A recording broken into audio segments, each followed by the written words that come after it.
ڕۆژی چواری تشرینی دووەمی هەموو ساڵێک کە بەرانبەرە لەگەڵ ڕۆژی سیانزەی مانگی ئابانی ئێرانی بۆ ئەو وڵاتە مانایەکی تایبەتی هەیە و لە تۆماری مێژوویاندا ئەو ڕۆژە هەڵگری سێ ڕووداوە.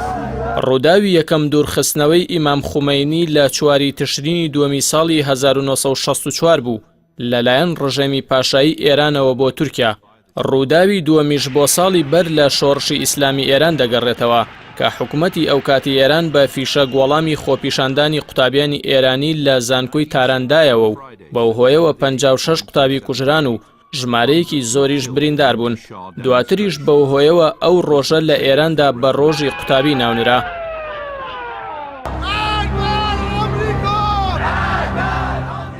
ڕووداوی سێیەم یەکێکە لە ڕووداوە دیارەکانی نێوشۆڕشی ئیسلامی ئێران لە ساڵی 1979 ئەویش بە بارمتەگرتنی کارمەندانی باڵۆزخانەی ئەمریکایە لە ڕۆژی چواری تشرینی دووەمی ئەو ساڵەدا.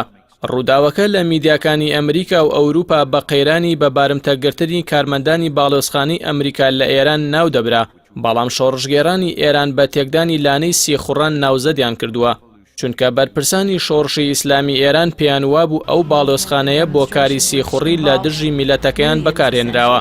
لە ڕۆژی چواری تشرینی دووەمی ساڵی 1970 پاش زیاتر لە 8 مانگ لە سەرکەوتنی شۆڕشی ئیسلامی ئێران ژمارێکی زۆر لە چالاکان و قوتابیانی زانکۆی لایەنگری شۆڕش هێرشیان کردە سەر باڵۆزخانەی ئەمریکا لە تارانی پایتەخت، تێیدا دیپلۆماتکارانی باڵۆزخانەکە بە بارمتە گیران کە بەپێی هەندێک سەرچاوە 52 دیپلۆماتکار و بەپێی هەندێکی دیکە لەو ژمارەیە زیاتر بوون.